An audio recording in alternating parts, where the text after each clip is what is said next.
Hello student, কেমন আছো সবাই বলো। স্যার ভালো নেই, খুবই খারাপ অবস্থা। সামনে স্যার 4 থেকে আর 5 দিন বাকি আছে। বুঝতে পারছি সবারই সামনে আবার সরস্বতী পুজোও পড়ে গেছে, তো সবারই অ্যাকচুয়ালি মন খারাপ পরীক্ষার জন্য।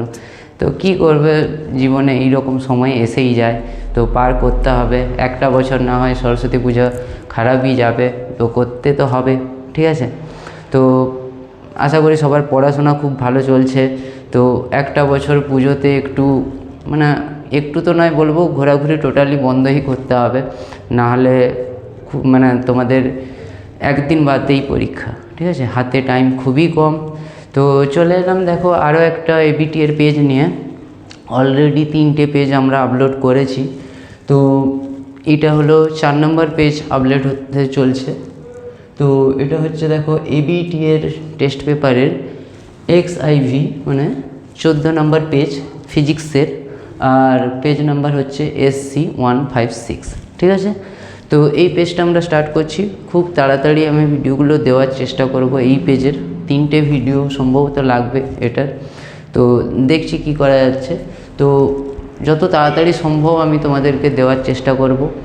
আর আশা করি সবাই এমনিতেই তোমরা প্র্যাকটিস তো করছোই। আর আমি বলবো এখন পরীক্ষার সময় তোমাদের বাকি সব সাবজেক্ট পড়ার দিকে সবাইকে দিনের সময়টা ধরো তোমরা বাকি সাবজেক্টগুলোই পড়ছো, তো এটা চেষ্টা করবে ভিডিওগুলো দিনের সময় না দেখে রাতে ঘুমোতে যাওয়ার আগে যদি টাইম হয় আধ ঘন্টাও দেখে নেওয়ার। কোনো কিছু নিউমেরিক্যাল যদি এখান থেকে সলভ হচ্ছে বা MCQ, চেষ্টা করবে রাতের সময় দেখার, কেননা তাতে তোমাদের ধরো ঘুমোতে গেলে আধ ঘন্টা ওইটা দেখে ঘুমিয়ে গেলে, ঠিক আছে। আর যাদের মনে হচ্ছে যে আমি এই ম্যাথটা পারবো, তো ওখানে টাইম নষ্ট করার কোনো মানে হয় না। তুমি ইউটিউবে ওটাকে কী করবে, টেনে দেবে। বা যারা মনে করছো যে আমাকে সবই দেখতে হবে, তাও তাদেরকে বলবো একটু 2x স্পিডে ইউটিউবে দেখবে একটা অপশান থাকে, তো ওই 2x স্পিডে তোমরা ওটাকে দেখার চেষ্টা করবে। টাইম নষ্ট কোনোভাবেই করো না, ঠিক আছে। সামনে এই কয়েকটা দিন অন্তত নিজের জন্য দিতে হবে, ঠিক আছে। তো চলো কথা না বাড়িয়ে শুরু করা যাক। দেখো তোমাদের XIV 14 নম্বর পেজে MCQ সঠিক উত্তর নির্বাচন করো, 1 দাগের 1 কি বলেছে, ঠিক আছে।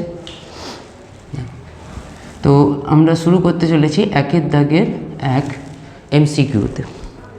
একটি তড়িৎ দ্বিমেরুর অক্ষের ওপর একটি বিন্দুতে তড়িৎ ক্ষেত্র E1 এবং একই দ্বিমেরুর একই দূরত্বে দ্বিতীয় বিন্দুতে তড়িৎ ক্ষেত্র E2 হলে E1 E2 এর মধ্যে সম্পর্ক কি হবে, এটাই জানতে চেয়েছে তোমাকে, ঠিক আছে। তো দেখো এটা হচ্ছে একটা তড়িৎ দ্বিমেরু। তড়িৎ দ্বিমেরু কী নিয়ে গঠিত হয়, একটা -Q আধান আর একটা হচ্ছে +Q আধান, এবং এদের মধ্যে দূরত্বটাকে আমরা কত নিতাম, দুটো আধানের মধ্যে 2 × L, ঠিক আছে, সবাই নিশ্চয়ই জানো। তো এর অক্ষের ওপর, এর কেন্দ্র থেকে এর অক্ষের ওপর ধরো এখানে একটা বিন্দু আছে যেটা হচ্ছে P, এবং এর কেন্দ্র হচ্ছে এখানে কোথাও। তো কেন্দ্র থেকে এই দূরত্বটাকে আমি ধরে নিলাম R, ঠিক আছে। আর অক্ষের ওপরও একটা বিন্দু আছে ধরে নাও, সেই একই বিন্দু প্রথমে কেন্দ্রের উপর ছিল, তারপরে অক্ষের ওপর আছে। তো এখানে এটাও কত দূরত্বে আছে, R দূরত্বে। তাহলে এখানে তড়িৎ ক্ষেত্রের মান কত হতো, একটা তড়িৎ দ্বিমেরুর জন্য তার অক্ষের ওপর তড়িৎ ক্ষেত্র হতো, যদি মনে থাকে কারো, অক্ষের ওপর তড়িৎ ক্ষেত্রকে কী বলেছে, E1। E1 এর মান হতো কত না 2kp/r³, ঠিক আছে।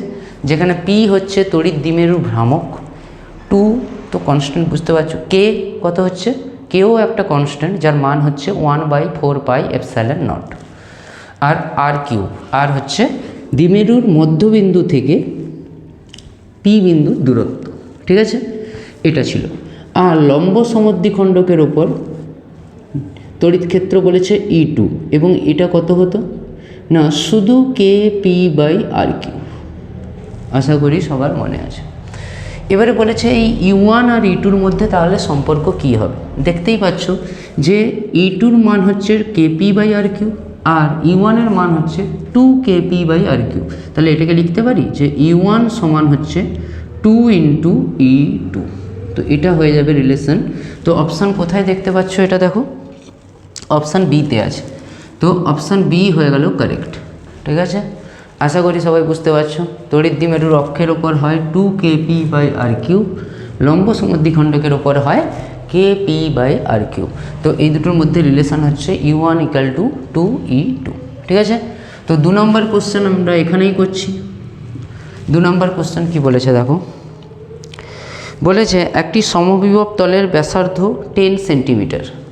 তাহলে সমবিভব তলের ব্যাসার্ধ অবশ্যই সমবিভব তলটা কেমন হবে, ধরে নাও গোলকাকার, তার ব্যাসার্ধ দেওয়া আছে না, ব্যাসার্ধ 10 সেন্টিমিটার। তো আমরা এটাকে কিসে করে নেব, মিটারে। তাহলে হবে 0.1 মিটার হয়ে গেল। বলেছে তলটির বিভব, পোটেনশিয়াল বলেছে, বিভব বলেছে 60 ভোল্ট। ঠিক আছে, তলটির পোটেনশিয়াল মানে একটা সমবিভব তল আছে, তার বিভব বলেছে 60 ভোল্ট। ওই তলের তড়িৎ প্রাবল্য কত? দেখো আমরা একটা ফর্মুলা জানি যে ডেল্টা ভি সমান হতো ই ইন্টু ডি। এখানে ডট প্রোডাক্ট থাকতো, তো আমাদের এখন ডাইরেকশান প্রয়োজন নেই। এখানে ডট আমি জানি এখানে থাকবে কি ই ডট ডিএক্স। ঠিক আছে, কিন্তু আমাদের প্রয়োজন নেই এখন শুধু আমাদের মান দরকার। তো মান দরকার, তো এটাকে আমি ডি না বলে আর বলে দিচ্ছি। ঠিক আছে, কারণ এদের মধ্যে দূরত্ব এটাই হচ্ছে। তো এখান থেকে দেখো তাহলে ই সমান কি লিখতে পারি না, V/R। ই সমান হচ্ছে V/R। বা একটা জানো যে কোনো আহিত গোলকের জন্য তুমি যদি এখান থেকেও করতে পারো, 60/0.1, পয়েন্ট উঠে গেলে এখানে শূন্য আসবে, তাহলে 600। অ্যান্সার হবে কি ভোল্ট পার মিটার। এটা যদি না করে কেউ অন্যভাবেও করতে চাইতে তো সেটা কেমন হতো দেখো, একটা আহিত গোলকের জন্য ধরে নাও এই গোলকে আধান দেওয়া হয়েছে কিউ। ঠিক আছে, এবং এই গোলকের ব্যাসার্ধ হচ্ছে আর। তাহলে এই গোলকের সারফেসে মানে পৃষ্ঠতলে বিভব কত হতো, ইলেকট্রিক ফিল্ড হতো KQ/r², আর বিভব হতো KQ/r। এটা নিশ্চয়ই সবাই জানো, একটা আহিত গোলকের পৃষ্ঠতলে ইলেকট্রিক ফিল্ড হয় KQ/r²। আহিত গোলক মানে এখানে ধরো প্লাস আধানে আহিত করা হয়েছে এভাবে, তাহলে তার পৃষ্ঠতলে বিভব কত হতো KQ/r, আর তড়িৎ ক্ষেত্র কত হতো KQ/r²। তো এখান থেকেও আমি রিলেশান দেখতে পাচ্ছি যে KQ/r এর জায়গায় আমরা লিখে দেবো কি V × 1/r। তো দেখো E = V/r এলো। তো তুমি এভাবে করতে পারো বা এইভাবে করতে পারো, যেটা খুশি। ঠিক আছে, আশা করি সবাই বুঝতে পারছো। চলো 3 নম্বর কোশ্চেন আমরা করব এখান থেকে। দেখো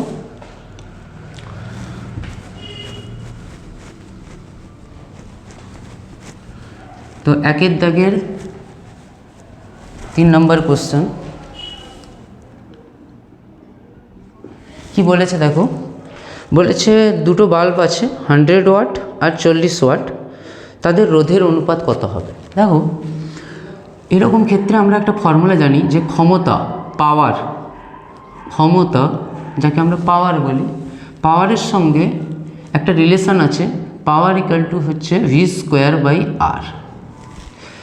ঠিক আছে, পাওয়ার = এই ফর্মুলা হয়, 3টে ফর্মুলা হয়, P = VI, P = V²/R, আর একটা হচ্ছে I²R। তো আমরা এখানে ইউজ করব রেজিস্ট্যান্স বার করতে বলেছে বিভব দুটোর সেম। তাহলে বিভব যদি সেম হয়ে যায় তাহলে বিভব কনস্ট্যান্ট হয়ে গেল, তাহলে আর এর সঙ্গেই পাওয়ার চেঞ্জ হবে। তাহলে এখান থেকে লিখতে পারি পাওয়ার সমানুপাতিক হচ্ছে 1/R। এরকম ক্ষেত্রে আমরা লিখতে পারি P1/P2 সমান হচ্ছে R2/R1, কারণ ব্যস্তানুপাতে চেঞ্জ হচ্ছে। বা এখান থেকে আমাকে রেজিস্ট্যান্সের অনুপাত চেয়েছে, তো আমি লিখব R1/R2 সমান হচ্ছে কত P2/P1। আর তুমি যদি খেয়াল করে দেখো তোমাকে দেওয়া আছে যে P1 = 40 ওয়াট আর P2 = 100 ওয়াট।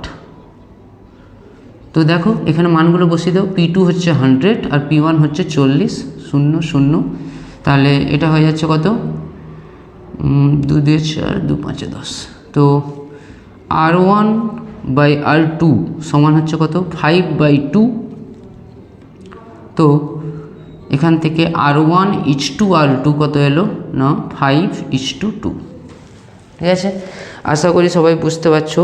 5:2,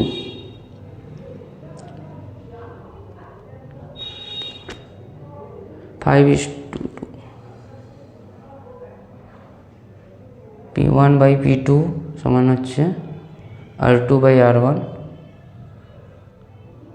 তাহলে এখানে কিসের চেয়েছে, বাল্ব দুটির রোধের অনুপাত। ও সরি, এখানে একটু মিস্টেক হয়েছে, দেখো P1 দেওয়া ছিল 100 ওয়াট, সেই জন্য বলছি এখানে মিস্টেক কোথায় হলো। P1 100 ওয়াট দেওয়া আছে মানে, আর P2 দেওয়া আছে কত 40 ওয়াট। তো এখানে একটু তোলায় মিস্টেক হয়েছিল, তো তোমরা জাস্ট এটাকে উল্টো হয়ে যাবে, P2-র মান হয়ে যাবে 40, P1-এর মান হয়ে যাবে 100। তো এখান থেকে দেখো অনুপাতটা হয়ে যাবে 2/5 সমান হচ্ছে 2:5। ঠিক আছে, দেখবে প্রথম বাল্বটার ক্ষমতা দেওয়া আছে 100 ওয়াট আর পরেরটার দেওয়া আছে 40, তো অনুপাত করলে এটা চলে আসছে 2:5। কোথায় দেখতে পাচ্ছ, দেখো অপশান এ, তাহলে অপশান এ হয়ে যাবে কারেক্ট। ঠিক আছে, চলো এরপরে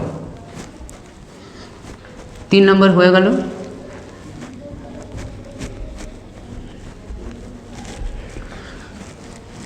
এবারে আমরা 4 নম্বর কোশ্চেন করব। দেখো 4 নম্বর কি বলেছে, একটি লুপের ব্যাসার্ধ আর। ঠিক আছে, একটা লুপ বানিয়ে নাও, এটা একটা লুপ ধরে নাও, তার ব্যাসার্ধ বলেছে কত আর। ঠিক আছে, আচ্ছা পাক সংখ্যা n, তাহলে এখানে একটা লুপ নেই, এরকম কয়েকটা লুপ আছে, n সংখ্যক, কত n সংখ্যক লুপ আছে। ঠিক আছে, এতে কত কারেন্ট প্রবাহিত হচ্ছে, I কারেন্ট, এতে কত কারেন্ট যাচ্ছে, I কারেন্ট। তো চৌম্বক ভ্রামক m ফর এ লুপ, একটা লুপের জন্য চৌম্বক ভ্রামক কত হতো, একটা লুপের জন্য হতো I ইন্টু এ, মানে প্রবাহ ইন্টু এরিয়া। কিন্তু এখানে বলেছে n সংখ্যক লুপ আছে, তাহলে n সংখ্যক লুপে কারেন্ট কত হবে, NI, তাহলে n into I into A. But এখানে দেখো অপশানগুলো তোমাদের কেমন দেওয়া আছে, 2πr NI, πr² NI। দেখো এখানে এই লুপের এরিয়া যদি আমি বার করি কত হবে, একটা রিং না, তার এরিয়া কত হবে, এরিয়া হবে πr², তাহলে πr² n ইন্টু I, এটা হয়ে যাবে। তো অপশান কোথায় দেখতে পাচ্ছ, এরকম অপশান বি, তাহলে অপশান বি হচ্ছে কারেক্ট। এরপরে আমরা 5 নাম্বার করব। 5 নাম্বার কি বলেছে দেখো, এ ব্যাসার্ধের একটি বৃত্তাকার তড়িৎবাহী লুপের কেন্দ্রে চৌম্বক ক্ষেত্র বি হলে লুপের অক্ষের ওপর লুপের কেন্দ্র থেকে এত দূরত্বে 2√2a দূরত্বে কোনো বিন্দুতে চৌম্বক ক্ষেত্র হবে। খুবই ভালো কোশ্চেন, খুবই ভালো কোশ্চেন। দেখো আমরা একটা পরিবাহী লুপ যদি এভাবে থাকে এবং তার ব্যাসার্ধ যদি a হয়, যেটা এখানে বলেছে, তার কেন্দ্রে চৌম্বক ক্ষেত্র কত হতো, ধরে নাও বি, কেন্দ্রের চৌম্বক ক্ষেত্র বিই বলেছে, তার মান কত হতো, μ0/2 ইন্টু I/a। এটা হতো কোনো লুপের জন্য তার কেন্দ্রে চৌম্বক ক্ষেত্র। এবার দেখো ওই লুপের জন্য, ওই একই ব্যাসার্ধের লুপের জন্য তার কেন্দ্র থেকে কত দূরত্বে বলেছে, 2√2a, এই দূরত্বে এর ব্যাসার্ধ কত, এখনও এই আছে, কোনো একটা বিন্দু আছে পি বিন্দুতে চৌম্বক ক্ষেত্র কত হবে, ধরে নিচ্ছি ওই চৌম্বক ক্ষেত্র হচ্ছে B'। আচ্ছা আমরা জানতাম যে কোনো লুপের জন্য তার অক্ষের ওপর আর দূরত্বে চৌম্বক ক্ষেত্রের মান কত হতো, এমনিতে এই দূরত্বটাকে যদি আমি আর ধরে নিই তাহলে কত হতো, μ0/2 I into a² by a² plus r² whole to the power 3/2। এটা ফর্মুলা হতো, এগুলো জানতে হবে সবাইকে। ঠিক আছে, কেন্দ্রে হতো কত, একটা লুপের জন্য তার কেন্দ্রে কত হয়, μ0/2 I/a। অক্ষের ওপর কত হয়, b = μ0/2 I a² I A square by দেখো A square plus R square whole to the power 3/3। আচ্ছা দেখো এই বিন্দুটা যদি তার কেন্দ্রে চলে আসে তাহলে আর এর মান কী হয়ে গেল 0। আচ্ছা আর এর মান 0 হয়ে গেলে এ স্কোয়ার স্কোয়ার স্কোয়ার কেটে গেল এ কিউব আর উপরে আছে এ স্কোয়ার, তাহলে দুটো কেটে গিয়ে আলটিমেট নিচে একটা এই থাকবে যেটা হচ্ছে কেন্দ্রে চৌম্বক ক্ষেত্র চলে আসবে। তো দেখো এখানে এই যে আর ধরেছি, এই আর এর মানই বলেছে 2√2a 2√2a।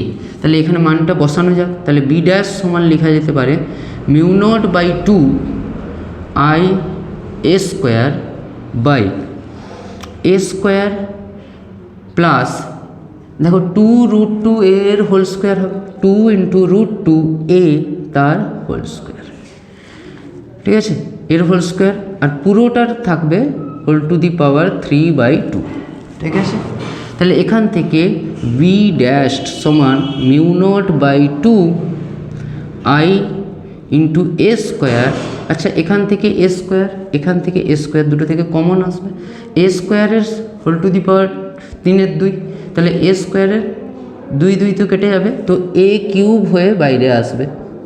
ভেতরে থাকবে কত না 1 + 4 × 2 হয়েছে হোল টু দি পাওয়ার 3/2। বোঝা গেল? এটা হবে 2 স্কোয়ার মানে 4, √2 স্কোয়ার মানে 2, 4 × 2 আর সঙ্গে তার পাওয়ারে কত আছে হোল টু দি পাওয়ার 3/2।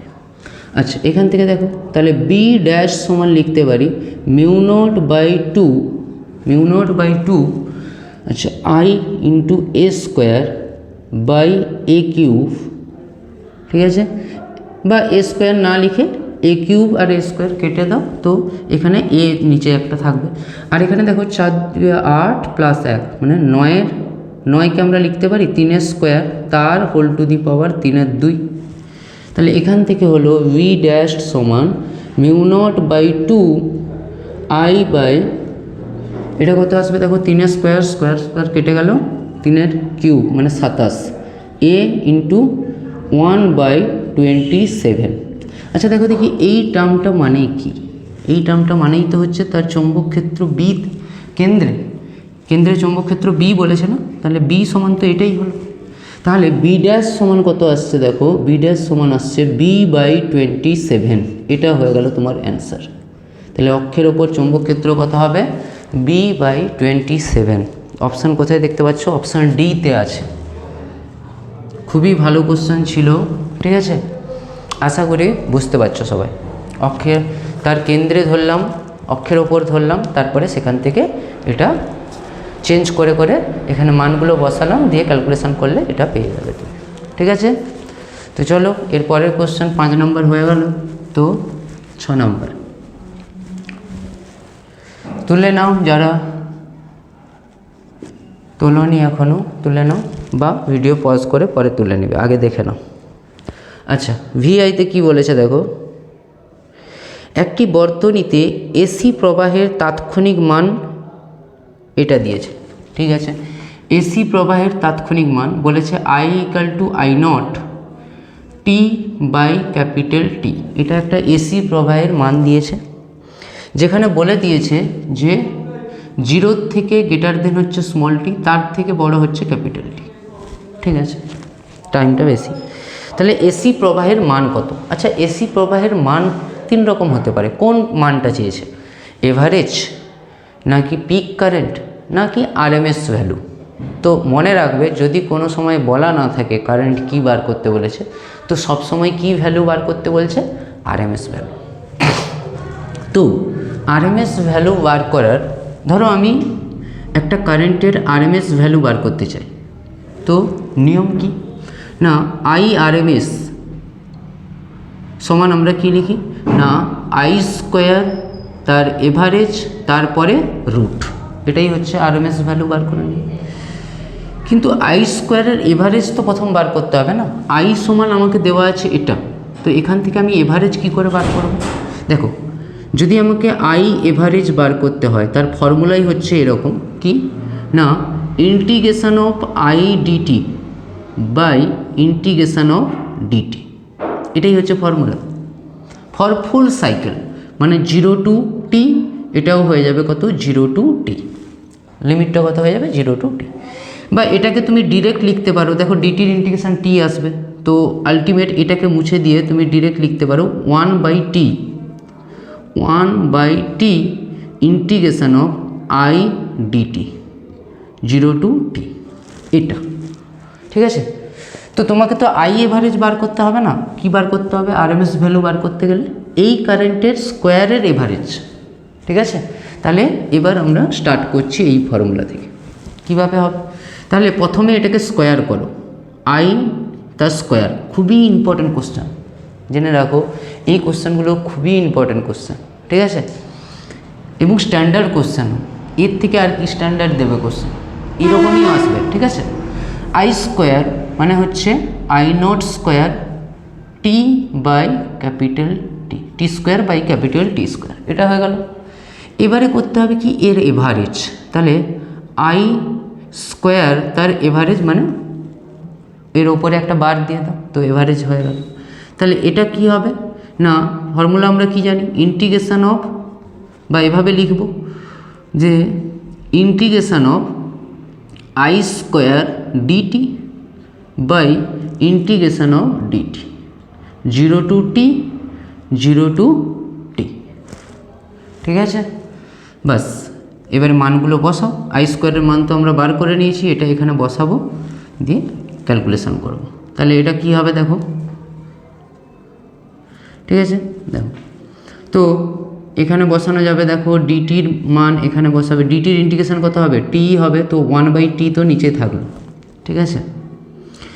এবারে হচ্ছে আই স্কোয়ারের মান কত হচ্ছে দেখো, integration I not square T square by capital T square into DT 0 to t হয়েছে। তাহলে এখান থেকে দেখো 1/t আই নট স্কোয়ার বাইরে আসবে, কেন, আরে আই নট তো কারেন্টের পিক ভ্যালু কনস্ট্যান্টটা, তো আই নট স্কোয়ারও কী আসবে বাইরে এলো, ইন্টিগ্রেশনের বাইরে চলে এলো। নিচে দেখো টি স্কোয়ার, এটা তো টাইম পিরিয়ড, এটাও একটা কনস্ট্যান্ট টার্ম, তাহলে এও বাইরে এলো, মানে টি স্কোয়ার এও বাইরে, তাহলে ইন্টিগ্রেশন কার পড়ে থাকলো না T square into DT 0 to t, ঠিক আছে। তাহলে এখান থেকে দেখো তো কি পাচ্ছ, এখান থেকে লিখতে পারি যে আই স্কোয়ার এভারেজ সমান হচ্ছে কত না I not square by T cube into, দেখো টি স্কোয়ারের ইন্টিগ্রেশন কী হয়, টি কিউব বাই 3, মানে T cube by 3 limit 0 to capital T. এবার সবাই বুঝতে পারছো আই স্কোয়ারের এভারেজ হচ্ছে I not square by T cube, আর সঙ্গে হচ্ছে ওপরে হবে টি কিউব বাই 3, আর একবার তো 0 হয়ে যাবে, তো টি কিউব ক্যান্সেল, তো এখান থেকে আমরা পাচ্ছি আই নট স্কোয়ার বাই 3, এটা হচ্ছে আই স্কোয়ার এভারেজের মান। এখনও আমার কাজ শেষ হয়নি, এখন আমাকে কী বার করতে হবে, আই আরএমএস।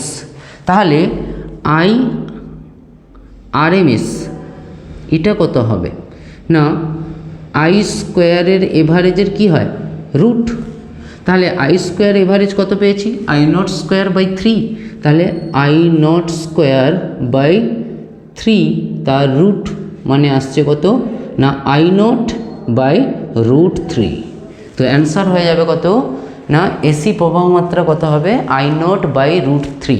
দেখো সবসময় মুখস্থ করলে হবে না, তোমরা যদি কেউ মুখস্থ করে রাখো যে আই আরএমএস সমান হচ্ছে আই নট বাই √2, বাট এটা কোনো একটা স্পেশাল কন্ডিশানে আসে, সব সময় আসবে, বা এসি কারেন্টের মান সবসময় ওটা হবে এমন কোনো গ্যারেন্টি নেই। এখানে আই আরএমএসের মান কত এলো আই নট বাই √3, তাহলে তোমাকে এই প্রসেসটা জানতে হবে যে কিভাবে এভারেজ বার করা হয়, কিভাবে আরএমএস ভ্যালু বার করা হয়, বোঝা গেল। তো দেখো এখানে আই নট বাই √3 কোথায় দেখতে পাচ্ছ তুমি, এটা হচ্ছে অপশান বিতে আছে, তো অপশান বি হয়ে যাবে এর জন্য কারেক্ট, ঠিক আছে। চলো এরপরে 6 নম্বর কোশ্চেনের মধ্যে হয়ে গেল, এরপরে 7 নম্বর, খুব ভালো কোশ্চেন ছিল এই 6 নম্বর আর 7 নম্বর, এই 5 নম্বর আর 6 নম্বর কোশ্চেন। এবারে আমরা যাব 7 নম্বর কোশ্চেন কি বলেছে দেখো, হ্যাঁ সরি, এটা কত নাম্বার হলো? হ্যাঁ, এটা তো 7 নম্বর কোশ্চেন। 7 নম্বর কোশ্চেন কী বলেছে দেখো, যে এলসিআর বর্তনীতে প্রবাহ অনুনাদ সৃষ্টি হলে আর এর দুই প্রান্তে বিভব পার্থক্য শূন্য হয়। আর এর দুই প্রান্তে বিভব পার্থক্য বর্তনীতে প্রযুক্ত বিভবের সমান হয়। সি এর দুই প্রান্তের বিভব পার্থক্য শূন্য হয়, কোনোটি নয়। দেখো, এলসিআর বর্তনীতে যখন শ্রেণী অনুনাদ হয় তখন এক্স এল মানে ভোল্টেজ, ঠিক আছে, ভোল্টেজ বা এক্স এল এটা সমান হয় এক্সির সঙ্গে, ঠিক আছে, এক্স এল সমান হয়ে যায় কার সঙ্গে? এক্সির সঙ্গে। বা ভোল্টেজ, ঠিক আছে, পিক ভোল্টেজ অফ ইন্ডাক্টর এটা সমান হয়ে যায় পিক ভোল্টেজ অফ ক্যাপাসিটর, ঠিক আছে, এটা সমান হয়ে যায়। মানে যা ভোল্টেজ তুমি দিচ্ছ, মানে আর এর দুই প্রান্তে ভোল্টেজ কি হয়ে যায়? সমান হয়ে যায়। তাহলে এখানে অপশান হয়ে যাবে আর এর দুই প্রান্তে বিভব পার্থক্য বর্তনীতে প্রযুক্ত বিভবের সমান হয়, মানে অপশান বি হচ্ছে কারেক্ট। অপশান বি কারেক্ট করে নেবে। এরপরে 8 নম্বর, ঠিক আছে। 8 নম্বর কি বলেছে? তড়িৎ ক্ষেত্র ও চৌম্বক ক্ষেত্রে একটি তড়িৎ চুম্বকীয় তরঙ্গের শক্তি কী অনুপাতে বণ্টিত হয়? খুবই ভালো কোশ্চেন, এই পেজটাতে কোশ্চেনগুলো খুবই ভালো দিয়েছে এবং খুবই কনসেপচুয়াল কোশ্চেন দিয়েছে। তড়িৎ ক্ষেত্র ও চৌম্বক ক্ষেত্রে একটি তড়িৎ চুম্বকীয় তরঙ্গের শক্তি কী অনুপাতে বণ্টিত হয়? দেখো, তড়িৎ ক্ষেত্রে শক্তি ঘনত্ব যেটা আমরা বলি, শক্তি ঘনত্বকে আমরা ইউ দ্বারা ডিনোট করি এবং তড়িৎ ক্ষেত্রে আমরা নেব কি? ইউই। ইউই এর ফর্মুলা হয় half epsilon not E square. Half E, যেহেতু এটা বায়ু মাধ্যমে তো ই নট স্কোয়ার লিখে নিতে পারো, half epsilon not E not square. আর চৌম্বক ক্ষেত্রে শক্তি ঘনত্ব সবাই জানো এটা কত হয়? Half into B square by mu nought. Half into B square by mu nought, ঠিক আছে। তো শক্তি ঘনত্ব মানে কি? একক আয়তনের শক্তিকেই শক্তি ঘনত্ব বলেছে। তোমাকে বেসিক্যালি এই দুটোর অনুপাত চেয়েছে। তো অনুপাত করতে গেলে আমাকে কি করতে হবে না, ইউ অফ ই বাই করে দাও ইউ অফ বি সমান কত হচ্ছে দেখো, উপরে থাকছে হাফ হাফ তো কেটেই যাবে, তো epsilon not E not square by নিচে হচ্ছে কত, এটাকে বি নট লিখে নাও, তো বি নট স্কোয়ার ইন্টু হচ্ছে ওপরে চলে যাবে মিউ নট। তো এটা হচ্ছে। এবার দেখো, তড়িৎ চুম্বকীয় তরঙ্গের ক্ষেত্রে আমরা কয়েকটা রিলেশান জানি, যেরকম আলোর বেগের সঙ্গে কি কি রিলেশান হয়, এই রিলেশানগুলো আমরা জানি। একটা রিলেশান আমরা জানি যে সি স্কোয়ার সমান হয় 1 by mu naught epsilon naught, ঠিক আছে। তো এখান থেকে আমরা লিখতে পারি যে মিউ নট মানে হচ্ছে 1 by C square epsilon naught. এটা নিশ্চয়ই সবাই বুঝতে পারছো। আরেকটা ফর্মুলা হয় যে আলোর বেগ C equal to E nought by B nought. তো আমরা এখান থেকে ই নট সমান লিখতে পারি সি ইন্টু বি নট, ঠিক আছে। বাস এই মানগুলো নিয়ে এটা নিয়ে এটা আর এটা নিয়ে আমরা এখানে বসাবো, ঠিক আছে। আচ্ছা, মার্কারে একটু কালি দিয়ে দেখো, তোমরা যতটা প্র্যাকটিস করবে, ঠিক আছে, যতটা এই জিনিসগুলোকে বারবার প্র্যাকটিস করবে, কারণ দেখো পরীক্ষায় গিয়ে এগুলো ভুলে যাওয়ার চান্স খুবই বেশি, কারণ প্র্যাকটিস না করলে কিছুদিন গেলে সবাই ভুলবে, ঠিক আছে, ভুলে যায় সবাই, কিন্তু তোমাকে তো প্র্যাকটিসের মাধ্যমে মনে রাখতে হবে, লিখতে হবে তোমাকে, ঠিক আছে। তো চেষ্টা করো এই কয়েকদিনে পুরো সিলেবাসটা একবার পুরো কভার করা, ঠিক আছে। তো এবারের জন্য তোমাদের যেটা ইম্পর্টেন্ট প্রমাণ বলতে পারো একটা, সেটা হচ্ছে হাইগেন্স প্রিন্সিপাল ইউজ করে লাইটের যে প্রতিফলনের সূত্র ওটা প্রমাণ করা, কারণ বেশিরভাগ পেজে আমি ওই কোশ্চেনটা দেখছি। তো আমিও ওই কোশ্চেনটা তোমাদের এখানে দিয়ে দেব ভালো করে লিখে, প্রমাণটা আমি করিয়ে দেবো, যাতে তোমরা ওটা কি নোট করে নিতে পারো এবং ওইটাকে ভালোভাবে ফলো করবে, কারণ ওই কোশ্চেনটা বেশিরভাগ আসছে, ঠিক আছে। কারণ কিছু প্রমাণ এবারের জন্য খুবই ইম্পর্টেন্ট, তো চেষ্টা করো ওগুলোকে কভার করে যাওয়ার, ঠিক আছে। ওই প্রমাণটা আমি দেবো হাইগেনস প্রিন্সিপাল ইউজ করে তোমাদের যে প্রমাণটা। তো চলো এখানে যেটা বলেছিলাম যে mu naught equal to 1/c² epsilon naught আর E naught equal to c into v0। তো এখান থেকে দেখো তাহলে এপসাইলন নট ই নটের জায়গায় আমরা কি বসাবো, দেখো ই নট সমান আমরা লিখতে পারি c ইন্টু বি নট, কিন্তু ই নট তো নেই, ই নট স্কোয়ার আছে, তাহলে আমরা লিখতে পারি এটা সমান c² বি নট স্কোয়ার। আচ্ছা মিউ নট সমান কত লিখতে পারি 1/c² এপসাইলন, মানে 1/c² এপসাইলন মানে কী হবে, এটা নিচে চলে আসবে, তাহলে বি নট স্কোয়ার তো এমনি নিচে ছিল, সঙ্গে c² এপসাইলন নট। ঠিক আছে, তাহলে দেখো এপসাইলন নট কেটে গেল, বি নট স্কোয়ার কেটে গেল, c² কেটে গেল, আলটিমেট কত এলো 1। তার মানে এখানে UB সমান হচ্ছে 1:1। ভেরি ইম্পর্টেন্ট কোশ্চেন ছিল এটা। ঠিক আছে, 1:1। তো অপশান দেখতে পাচ্ছ সি, তো অপশান সি হয়ে গেল এখানে কারেক্ট। ঠিক আছে, আশা করি বোঝাতে পারছি। চলো এরপরে 8-এর দাগে কি বলেছে দেখা যাক।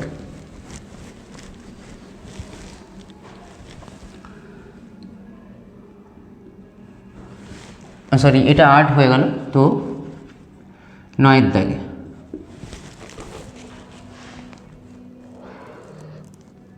ইয়ংয়ের দ্বিরেখাছিদ্র পরীক্ষায় পর্দার ওপর যে বিন্দুতে পথ পার্থক্য ল্যামডা সেখানে আলোর তীব্রতা কে হলে যে বিন্দুতে পথ পার্থক্য λ/4 সেখানে আলোর তীব্রতা হবে। খুবই ভালো কোশ্চেন, এই পেজে প্রত্যেকটা কোশ্চেন MCQ কোশ্চেন তোমাদের জন্য খুবই ইম্পর্টেন্ট। ঠিক আছে, প্রতিটা কোশ্চেন দেখো, আমরা তীব্রতা মানে রেজাল্টেন্ট ইন্টেন্সিটির একটা ফর্মুলা জানতাম, সেটা হচ্ছে I1 plus I2 plus 2√I1 I2 cos of phi। ঠিক আছে, যদি ইন্টেন্সিটি এখানে কি বলেছে ইয়ংয়ের দ্বিরেখাছিদ্র, দেখো ইয়ংয়ের দ্বিরেখাছিদ্র পরীক্ষায় সুসংগত উৎস ব্যবহার করা হয়, মানে দুটোরই যাতে ফ্রিকোয়েন্সি সেম হয়। তো ধরে নিচ্ছি যে দুটো যে আলোর উপরিপাত হচ্ছে তাদের তীব্রতা হচ্ছে সমান, মানে আইর সঙ্গে সমান, I1 = I2 = I। তাহলে এখানে যদি আমি I1 I2-র জায়গায় I বসিয়ে দিই তাহলে কি আসছে দেখো দেখি, তো IR সমান লিখতে পারি যে এখানে হয়ে যাবে I plus 2 × I² cos phi হয়েছে, যেখানে phi হচ্ছে কি ফেজ ডিফারেন্স এই দুটো তরঙ্গের মধ্যে। তো IR সমান হচ্ছে 2I প্লাস 2I I² বাইরে এলে রুটের I হয়ে যাবে cos phi। ঠিক আছে, তাহলে এখান থেকে দেখো IR সমান হচ্ছে 2I-কে কমন নাও 1 প্লাস cos phi। ঠিক আছে, এবার যদি তোমরা জানো যে 1 প্লাস cos 2θ সমান হয় 2 cos² θ, এটা নিশ্চয়ই সবাই জানো। 1 প্লাস cos 2θ সমান হয় 2 cos² θ, তাহলে 1 প্লাস cos θ সমান কত হবে 2 cos² θ/2। তাহলে এখানে হয়ে যাবে দেখো IR সমান 2I × 2 cos² phi/2। তো এখান থেকে দেখো রেজাল্টেন্ট ইন্টেন্সিটির মান হচ্ছে 4I cos² phi/2। এই ফর্মুলাটা মনে রাখবে রেজাল্টেন্ট ইন্টেন্সিটির ক্ষেত্রে। যদি দুটো ইন্টেন্সিটি সমান হয় সেক্ষেত্রে ডিরেক্ট ফেজ ডিফারেন্স জানলে ডিরেক্ট আমরা বলতে পারি রেজাল্টেন্ট ইন্টেন্সিটি কত হবে, না হলে তুমি এখানে ফাইয়ের মান বসিয়েও বার করতে পারো, কোনো অসুবিধা নেই। ঠিক আছে, তো এখানে মনে রাখলে সুবিধা। তো কি বলছে দেখো, এবার কোশ্চেনটা দেখো, বলেছে যখন পথ পার্থক্য ল্যামডা, কি বলেছে পথ পার্থক্য যখন ল্যামডা তখন বলেছে তীব্রতা কি, মানে পথ পার্থক্যর সঙ্গে এটা কি ফাই হচ্ছে ফেজ ডিফারেন্স, তো ফেজ ডিফারেন্সের সঙ্গে পাথ ডিফারেন্সের একটা রিলেশান আছে। ফেজ ডিফারেন্স সমান হয় 2π/λ ইন্টু পাথ ডিফারেন্স।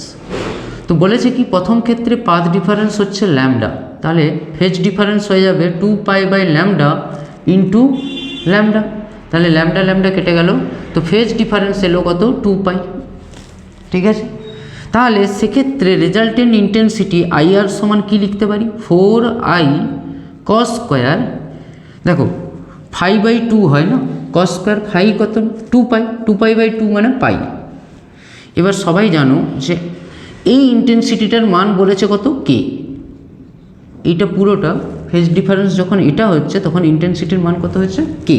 তাহলে কে সমান এখান থেকে লিখতে পারি 4I, আর cos পাইয়ের মান কত হয় cos 180 হয় -1, তার স্কোয়ার মানে 1ই হবে, তো 4I এর মান হচ্ছে কে, এটাই বলেছে। এরপরে কি বলেছে দেখো, খুবই ভালো কোশ্চেন, বলেছে Δx যখন λ/4, কত পথ পার্থক্য যখন λ/4, তখন ফেজ ডিফারেন্স কত হবে আগে বার করি, যে 2π/λ into path difference λ/4, lambda lambda কেটে গেল 2 2 4, তাহলে π/2।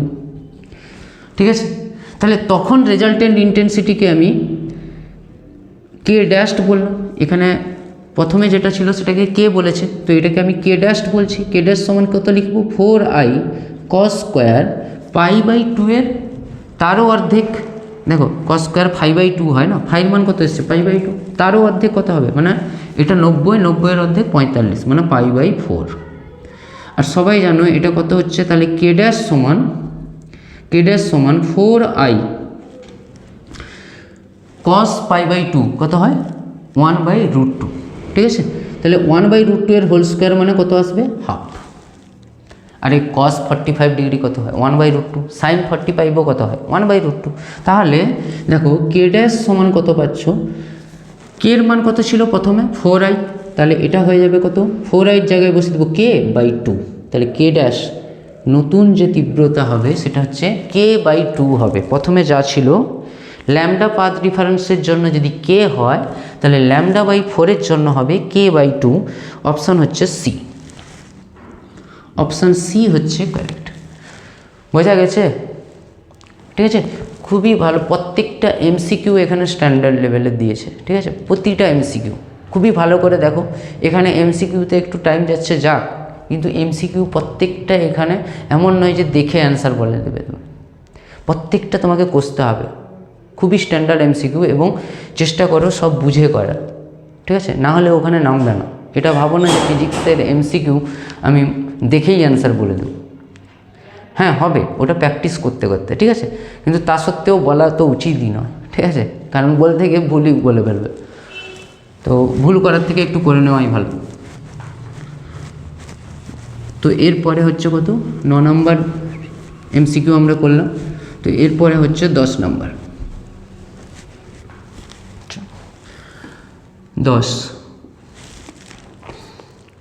কি বলেছে দেখো, পরম তাপমাত্রা টিতে, পরম তাপমাত্রা মানে কেলভিন স্কেলের টেম্পারেচারকে বলছে, টিতে m ভরের তাপীয় নিউট্রনের ডি বগলির তরঙ্গ দৈর্ঘ্য হবে।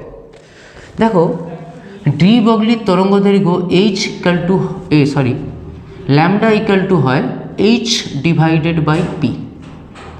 আবার আমরা জানি পি হচ্ছে ভরবেগ, ভরবেগের সঙ্গে গতিশক্তির একটা রিলেশান আছে, গতিশক্তি বা ভরবেগ পি ইকুয়াল টু হয় √2m × e, যেখানে ই হচ্ছে কি না গতিশক্তি।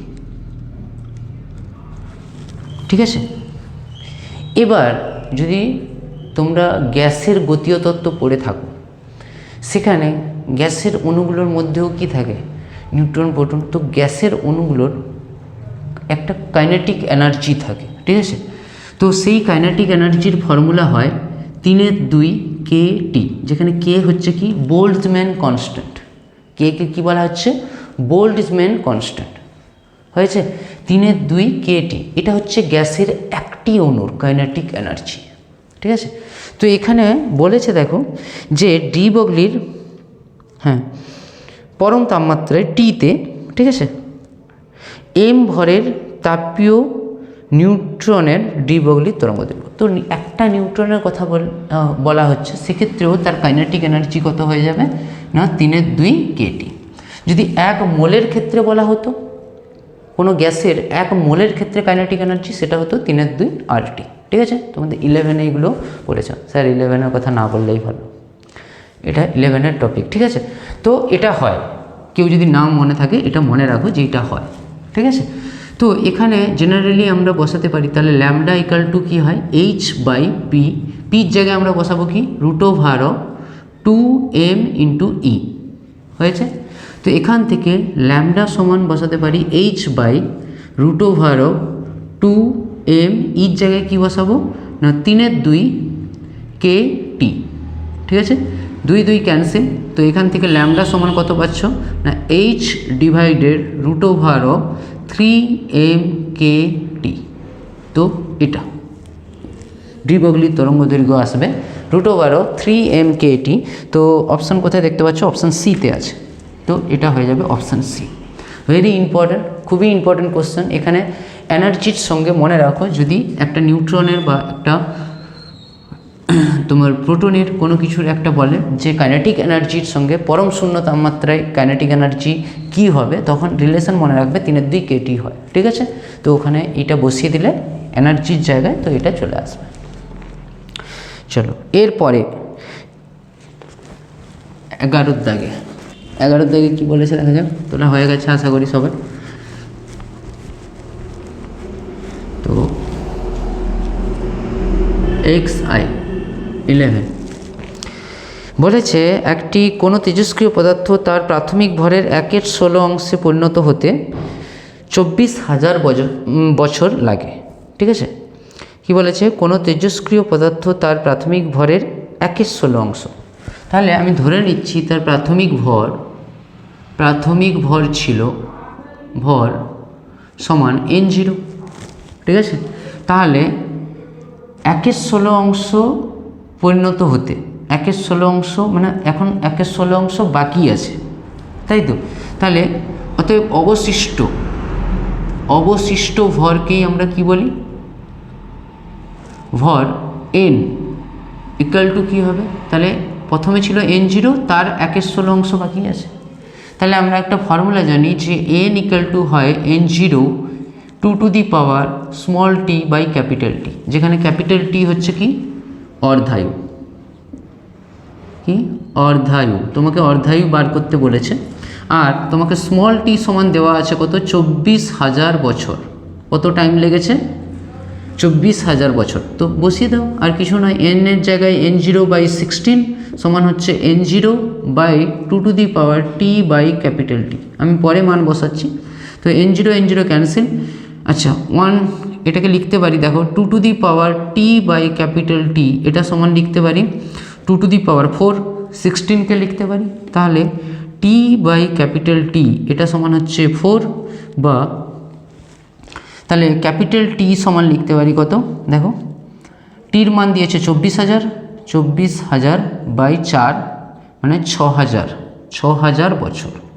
তাহলে 1/16 অংশতে পৌঁছতে তার সময় কত লেগেছে, বা তার অর্ধায়ু কত হবে, সময় এর তো লেগেছে এটা 24,000 বছর, তার অর্ধায়ু হচ্ছে কত 6,000 বছর, যেটা হচ্ছে অপশান সিতে আছে। তো অপশান সি হচ্ছে কারেক্ট। বোঝা গেছে আশা করি সবার। ঠিক আছে, তো চলো এরপরে 12 দাগের কোশ্চেন। প্রত্যেকটা MCQ এখানে স্ট্যান্ডার্ড লেভেলের দিয়েছে, তো প্রতিটা এখানে ক্যালকুলেশন করেই তোমাকে করতে হবে, এমন নয় যে তুমি দেখে অ্যান্সার বলে দেবে। ঠিক আছে, এরকম খুবই কম, 1-8টা দিয়েছে। তো চলো বলেছে, ফোকাস দৈর্ঘ্যের কোনো গলীয় দর্পণের মুখ্য ফোকাস থেকে, যে কোনো গলীয় দর্পণ বলেছে, উত্তল কি অবতল কিছুই বলেনি, মুখ্য ফোকাস থেকে x দূরত্বে একটি ধাতু রাখা হলো, প্রতিবিম্বের বিবর্ধন হবে। ফোকাস দৈর্ঘ্যের কোনো গলীয় দর্পণের মুখ্য ফোকাস থেকে x দূরত্বে একটি ধাতু রাখা হলো, প্রতিবিম্বের বিবর্ধন হবে। ঠিক আছে, তো এখানে দেখো একটা গলীয় দর্পণ বলেছে।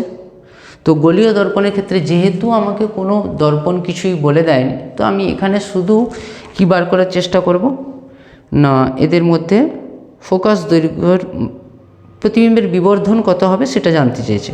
তো যে কোনো একটা দর্পণ ধরে নাও, কোনো দর্পণের ক্ষেত্রে যদি এটা ফোকাস বিন্দু হয়, এখান থেকে বলেছে এখানে কোনো একটা দর্পণ আছে, সেটা গোলীয় উত্তল হতে পারে, অবতল হতে পারে। তো এটা হচ্ছে তার ফোকাস দৈর্ঘ্য। এখান থেকে এক্স দূরত্বে কোনো একটা বস্তু রাখা আছে। তাহলে বলো বস্তু দূরত্ব এখান থেকে কত হয়ে গেল, এফ প্লাস এক্স, এটাই তো বস্তু দূরত্ব হয়ে গেল। তো এটা হয়ে যাচ্ছে ইউ। দেখো ইউকে সবসময় মাইনাসই নিতে হবে, কারণ বস্তু দূরত্ব দর্পণের পোল থেকে আপতিত আলোকরশ্মির বিপরীত ডাইরেকশনে মেজার হয়, ঠিক আছে। আচ্ছা, দর্পণের ফোকাস দৈর্ঘ্য তো এফ, আর ভি কত হবে সেটা আগে বার করে নিই, দিলে ম্যাগনিফিকেশান বার হয়ে যাবে। তো মিরর ফর্মুলা, এখানে গোলীয় দর্পণ বলেছে না, তো মিরর ফর্মুলা কি হয়, 1/f সমান হচ্ছে 1/v প্লাস 1/u, ঠিক আছে। তাহলে দেখো এখানে 1/f আর দেখো সমান হচ্ছে 1/v মাইনাস হয়ে যাবে 1/f প্লাস এক্স, বোঝা গেছে, ঠিক আছে। বা এখানে মাইনাস প্লাস কিছু ধরারই দরকার নেই, কারণ এখানে কিছু দর্পণ বলেই দেয়নি, তো তুমি এভাবেই রাখো, ঠিক আছে। তাহলে 1/v সমান কত হচ্ছে, 1/f minus 1/f plus x, ঠিক আছে। তাহলে এখান থেকে আমার শুধু ইমেজ ডিস্টেন্সটা দরকার না, আমাকে শুধু ম্যাগনিফিকেশান চেয়েছে, কোনো ডাইরেকশান, এখানে এই ডাইরেকশান বলছি, কোন দিকে ইমেজ গঠিত হবে, ইমেজ সৎ হবে না অসৎ হবে কিছু চায়নি, শুধুমাত্র ম্যাগনিফিকেশান, ঠিক আছে। মাইনাস প্লাস কি বোঝায়, যে প্রতিবিম্বটা কোন দিকে গঠিত হচ্ছে, প্রধান অক্ষের নিচে নাকি প্রধান অক্ষের ওপরে, প্রতিবিম্বটার দর্পণের ডান দিকে গঠিত হচ্ছে না বাম দিকে গঠিত হচ্ছে, আপতিত আলোকরশ্মির অভিমুখে হচ্ছে নাকি তার বিপরীত অভিমুখে হচ্ছে, তো এগুলো দরকার। কিন্তু এখানে বেসিক্যালি তোমাকে শুধু ম্যাগনিফিকেশান চেয়েছে। তুমি যদি এখানে দেখো কোথাও মাইনাস f/x, ম্যাগনিফিকেশান মাইনাস এ বা প্লাস এ, এরকম কিছুই দেয়নি, ঠিক আছে। ভেতরে মাইনাস আছে কিন্তু মাইনাস প্লাস কিছু না। তো 1/v সমান আমরা লিখতে পারি, দেখো এটা লসাগু হয়ে গেল f into F plus X, তো এটা হয়ে যাচ্ছে কত না, F plus X minus F, F cancel, তো কত এলো দেখো। তাহলে এখান থেকে পাচ্ছি ভি ইকাল টু হচ্ছে F into F plus X by X, ঠিক আছে, উল্টে গেল F plus X by X. এবারে যদি তোমাদের মনে থাকে যে মিররের ক্ষেত্রে ম্যাগনিফিকেশনের ফর্মুলা কী ছিল, মানে বিবর্ধনের ফর্মুলা ছিল, মিররের ক্ষেত্রে অবশ্যই এখানে একটা মাইনাস হতো, তো দরকার নেই মাইনাস v/u হতো, তো আমরা সিম্পলি লিখছি যে এখানে v/u হবে, ঠিক আছে। তো এখানে তুমি ধরেও করতে পারো, মাইনাস ধরে কোনো অসুবিধা নেই। তো ভির মান কত দেখো, F into F plus X by X into ইউর মান কত দেখো, ইউ তো এটা এফ প্লাস এক্স, তো এফ প্লাস এক্স কেটে গেল, তো এফ বাই এক্স। তো দেখো এখানে অপশান দেখতে পাচ্ছ বিতে আছে, কত বিতে, তো এটা হয়ে গেল তার বিবর্ধন, ঠিক আছে। এবারে হ্যাঁ, এখানে যদি মাইনাস সাইন আসতো তাহলে বলতাম কি, যে প্রতিবিম্বটা প্রধান অক্ষের নিচে তৈরি হয়েছে, ঠিক আছে, হয়েছে, কারণ ম্যাগনিফিকেশান নেগেটিভে এসছে, আর ম্যাগনিফিকেশান কী হয়, height of image by height of object, ঠিক আছে। একটা ফর্মুলা তো এটাই হয়, আর একটা কী হয়, height of image by height of object. Magnification negative, এর দ্বারা আমরা কি বলতে পারি, ম্যাগনিফিকেশান নেগেটিভ মানে এটা বোঝাচ্ছে যে তোমার বস্তু যেদিকে আছে, বস্তু যদি প্লাসে হয় তাহলে, এই বস্তু যদি মাইনাসে হয় তাহলে এ কী হবে, মানে তোমার হচ্ছে প্রতিবিম্ব তাহলে প্লাসে, কারণ প্লাস মাইনাসেই মাইনাস আসছে না, বোঝা গেল, ঠিক আছে। তাহলে নেগেটিভ হওয়া মানে এটুকু বুঝে নেবে যে সৎ প্রতিবিম্ব গঠিত হবে, ম্যাগনিফিকেশান নেগেটিভ মানে সৎ, ঠিক আছে। অসৎ হওয়া মানে কি না, দুটোই প্লাস প্লাস হলে তখনই মানে ম্যাগনিফিকেশান প্লাস আসবে, তখন হচ্ছে অসৎ, ঠিক আছে। ম্যাগনিফিকেশান নেগেটিভ মানে সৎ প্রতিবিম্ব গঠিত হবে, ম্যাগনিফিকেশান পজিটিভ মানে অসৎ প্রতিবিম্ব গঠিত হবে, ঠিক আছে। চলো এরপরে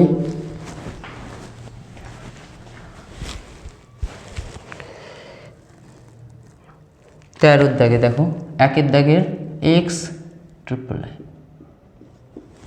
কী আছে, পিএন সংযোগ ডায়োডে বিপরীত বায়াসের পরিমাণ ক্রমশ বৃদ্ধি করলে কি ঘটবে? সবাই জানো কী হবে, এর দাগে অপশানে যেটা আছে নিঃশেষিত অঞ্চল কি বলেছে, বৃদ্ধি পাবে, তাই তো? নিঃশেষিত অঞ্চলের বেধ বাড়বে, অঞ্চলের বেধ বাড়বে। আর বিপরীত বায়াস বাড়লে কি হবে, নিঃশেষিত অঞ্চল বাড়তে থাকবে, তাই কি না? তো এটা একটা সোজা কোশ্চেন এখান থেকে দিয়েছে। আর একটা বলেছে টিভি সম্প্রচারের জন্য যে কম্পাঙ্ক ব্যবহৃত হয় তা হলো, তো এটাও মনে রাখবে XIVতে আমরা যে টিভি দেখি, টিভি তরঙ্গ সম্প্রচার করার জন্য যে কম্পাঙ্ক ব্যবহৃত হয় সেটা হচ্ছে 30 মেগাহার্জ থেকে 300 মেগাহার্জ পর্যন্ত। তো অপশান এ কারেক্ট হয়ে যাবে, 30 থেকে 300 মেগাহার্জ, ঠিক আছে? 30 থেকে 300 মেগাহার্জ হয়েছে। তো আজকের ক্লাসে আমরা MCQগুলো আলোচনা করলাম, এর পরের দুটো ক্লাসে এই পেজটা টোটালি শেষ হয়ে যাবে, ঠিক আছে? এবং এটা খুবই তাড়াতাড়ি আসবে, কারণ তোমাদের আমি জানি 3-4 দিন আর বড়জোর তোমরা পড়তে পারবে, মানে সব সাবজেক্ট। তারপরে তোমাদের হয়তো বাংলা পড়া স্টার্ট করে দিতে হবে, কারণ এক্সাম তোমাদের শুরু হয়ে যাচ্ছে। তো আমি চেষ্টা করছি মানে কালকের মধ্যেই তোমাদের দিয়ে দেওয়ার এই ভিডিওগুলো, ঠিক আছে? আর সবাই পড়াশোনা করো, খুব ভালো করে পড়াশোনা করো, সবার পরীক্ষা খুবই ভালো হবে। একটু মন দিয়ে এই সময়টা অন্তত একদম মন দিয়ে নিজের জন্য দাও, অন্তত মানে 6 থেকে 7 ঘন্টা অবশ্যই এখন পড়াশোনা করো। প্রত্যেকটা সাবজেক্টকে অন্তত 1 থেকে 1.5 ঘন্টা তো দিতেই হবে, এবং যার যেটা টাফ মনে হচ্ছে সেই সাবজেক্টটা একটু বেশি টাইম দাও, ঠিক আছে? আর ভিডিওগুলো অবশ্যই তোমরা অফ টাইমে দেখবে, এটাই আমি মানে বলবো তোমাদেরকে, কারণ পড়ার সময় ভিডিও বা মোবাইল নিয়ে বসো না, কারণ ডিস্ট্রাকশান আসে না এখন।